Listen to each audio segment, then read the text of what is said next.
Welcome back to Xbox Corner. My name is Alex, and today both myself and Luke we're bringing you a list of some of our favourite local co-op games available right now on Game Pass, and I will say here, a fair few of them they support online play as well. Now before we do start, it's important to know this is not an exhaustive list, and the games featured they're not ranked in any way, but we will at least be starting with some of the all-time classics before then moving on to some lesser known but just as enjoyable titles.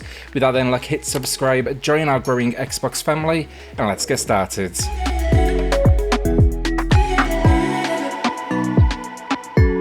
So first up we have a game that needs no introduction, the critically acclaimed first-person shooter known as Halo, and Game Pass gives you access to an all-in-one package known as the Master Chief Collection. The game charts the journey of a legendary Spartan warrior known as the Master Chief and an interstellar war between humanity and an alliance of aliens known as the Covenant, and its epic narrative has spanned multiple games, books and movies. Now alongside the fifth game, which is also available on Game Pass, the games will take you from Halo's humble beginnings on the OG Xbox right up to its latest iteration, just in time to get you up to speed before Halo Infinite launches in a few months' time. The entire campaign of Halo can be tackled alongside a partner, and the Master Chief Collection has also been optimised for the Xbox Series X and S, just to make it look all new and shiny.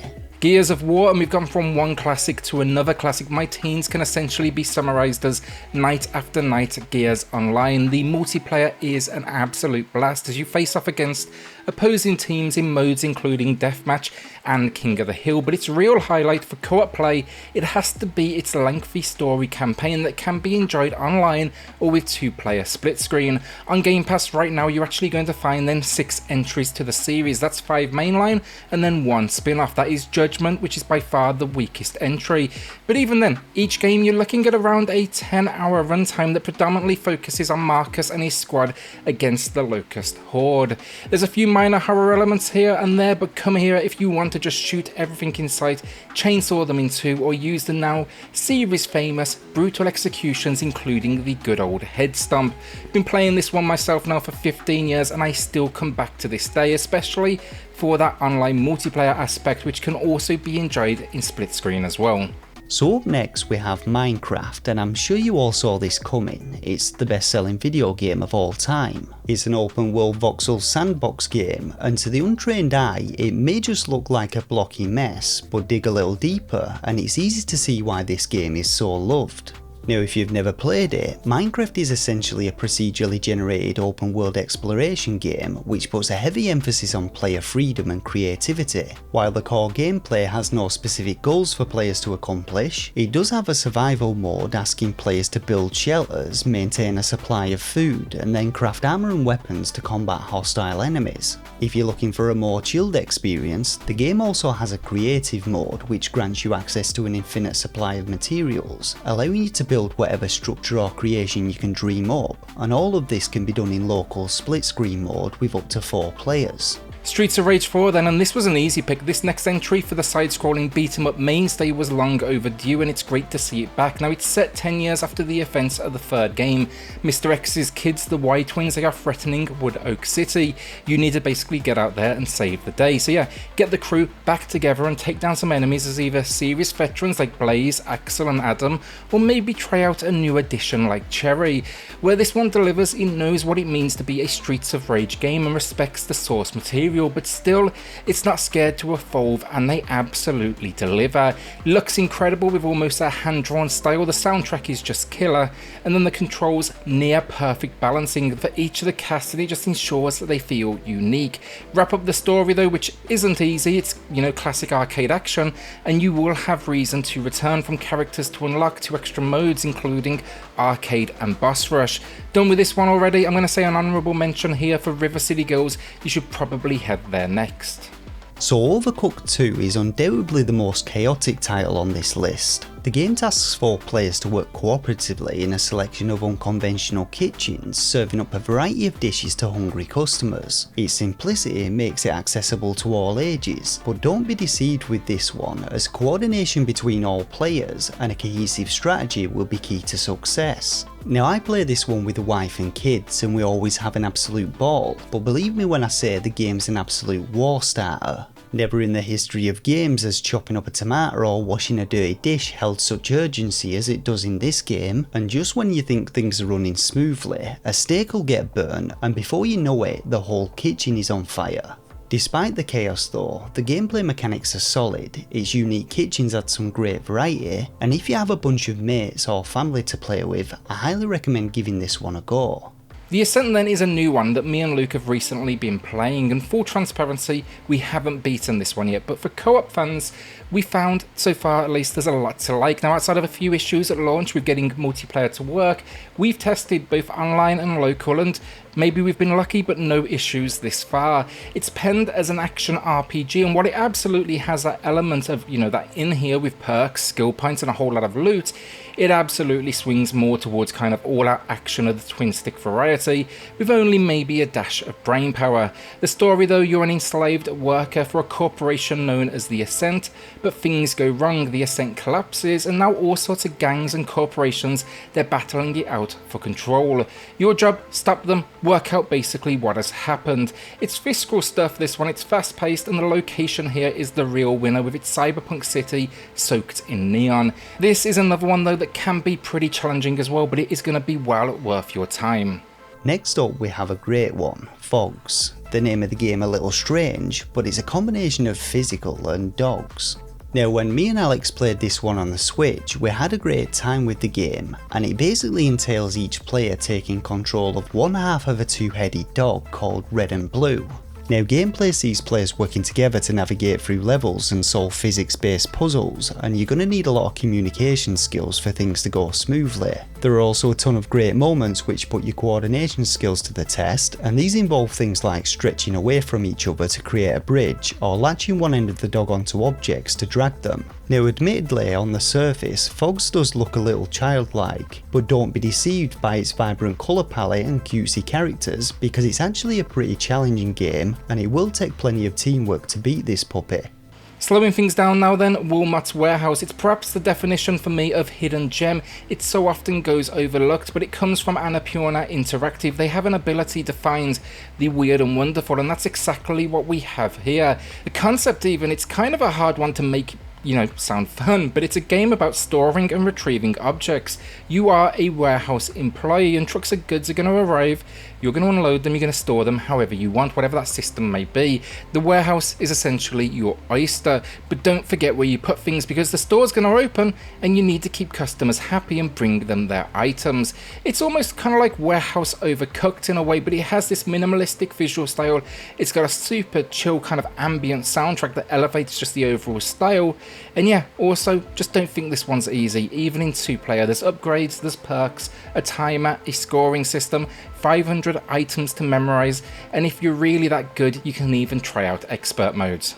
Terraria now then, and if you've played Minecraft, you might be tempted to write this one off as a 2D version, but aside from it being another sandbox title, it has enough differences to make it unique in its own right. Gameplay in Terraria involves elements of exploration, gathering, crafting and combat, but the difference lies in its wider variety of enemies, more diverse item pool, and the fact that it has a ton of different bosses, each of which require you to meet a certain criteria before you can summon them. While levels in the game are procedurally generated and each contains a variety of unique biomes with their own enemy types and resources, they're actually much more compact in comparison to Minecraft's seemingly endless worlds, and in general, the game is more of an action-adventure title with more clearly defined objectives and goals for players to achieve and work towards. If you enjoyed Minecraft and are looking for something similar, then Terraria is definitely worth checking out. Retro fans, Xeno Crisis, a twin-stick shooter much in the vein of think Smash TV from back in the day. It is though off the bat brutally difficult. A crowd-funded project, it looks like it would run on the Mega Drive or Genesis for those in the States, and that's because it does. It received a physical release for the classic console. Aliens influence though, if that wasn't obvious already. You'll be playing as one of 2 Marines thrown into war against all manner of alien life forms and just epic bosses. But that Smash TV reference at the beginning, it's because it's arena based, meaning you clear a room, it's on to the next one. The outpost you are working to overcome though, it is divided into 7 areas and each play is randomly generated, so it has some serious replay value here for sure. That's if you can of course make it to the end game without breaking your controller. Fortunately though, I will add here, it has at least a couple of difficulty options and a ton of overpowered weapons and upgrades to leverage. I love this one, but it definitely won't be for everyone.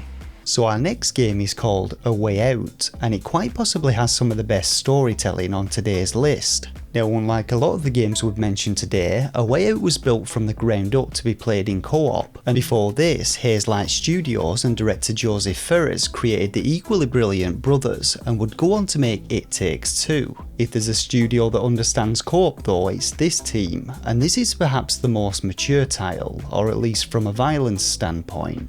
Now, the game has you and a friend playing as two prisoners called Leo and Vincent, and following an opening brawl, they discover that they've got a shared goal and kick a plan into action to escape from prison. No spoilers on the story though, so I'm stopping there, but the gameplay itself shifts constantly from watching out for each other to playing the distraction game to almost action-like set pieces. The real winner here though is the story with this one, and very few co-op experiences are as cinematic or stylish as this, but it also knows how to keep the gameplay constant and involved, to keep your eyes locked on the screen, even in the quiet moments.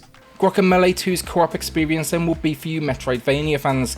This one isn't an option from the main menu as such, rather you need to play maybe the first 15 or so minutes, you need to get the tutorial out the way. Once this is done though, once he has his mask back, then drop in and drop out support becomes available. Gameplay wise though, you've got plenty of platforming and over the top combat ahead of you, and you'll be tackling the main story mode with friends as you set out to save the Mexi-verse from Salvador. Great Metroidvania though, with incredible platforming, and it just has this overall style and sense of humour that just absolutely makes it stand out. The game then has two endings as well to uncover, and this is something I would like to see more in the world of Metroidvania's co-op action, because I do find so few support it. What I like about this one especially though, it's not overly complicated, it would serve as a good entry point to the genre if you maybe have friends that are, inexperienced with it, especially if you can kind of tag along and play guides.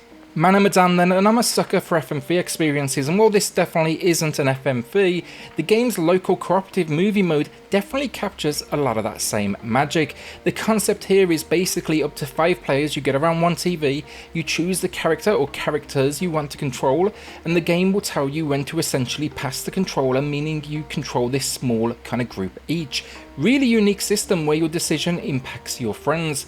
The story here though, you encounter a mysterious freight ship, abandoned, ancient in fact, like World War II era, and you stupidly decide to investigate. It's a horror game, it's creepy, it looks good, and it should be a blast if you kind of want a popcorn night but with a bit of a spin.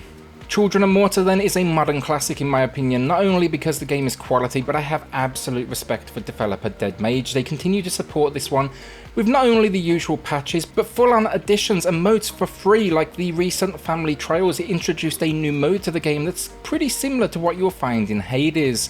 The co-op action here though, it's another one you need to unlock, but it won't take long, you just need to finish up the prologue. You're looking at maybe 10 to 15 minutes, but as soon as you head to that first dungeon, co-op gameplay is on. Overall though, look, it's an action RPG with roguelite elements, and the story's solid. You're this family of warriors tasked with defending Mountain Morta. Controlling warriors though from a family really adds a unique spin to its kind of formula and dynamic. The combat is solid with close and long range, and if you die here in co-op, you can revive your friends, so there's not too much sitting and waiting around. My usual shout out then, it has a DLC here called Paws and Claws. Super cheap, all proceeds they go to the Humane Society International Charity, so grab it, it's a good cause, and it adds pets and all sorts to the gameplay, including an animal shelter, and of course look, it helps animals in need so you can feel good while you play. So our final game in this list is an interesting little physics-based puzzler called Morkredd. After being resurrected by a mysterious floating ball of light, you and a partner are tasked with following the light as you search for answers as to where you are and why you've been brought back to life.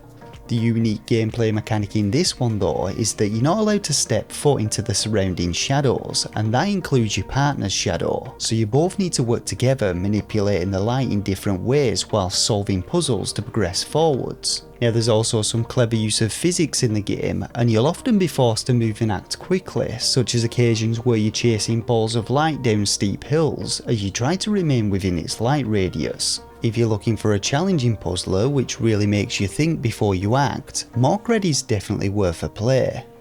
And there we have it, 15 local co-op couch co-op options that should keep you entertained for some serious time, especially when you factor in, we say 15, but Halo and Gears combined, that's at least like 10 plus titles. Let us know your favourites though in the comments down below, and if you've played any of these already today, let us know that too, because it always helps of us seeing people get behind the games. With that though, like, hit subscribe, join our growing Xbox family, and we'll see you all on the next video. Thanks everyone.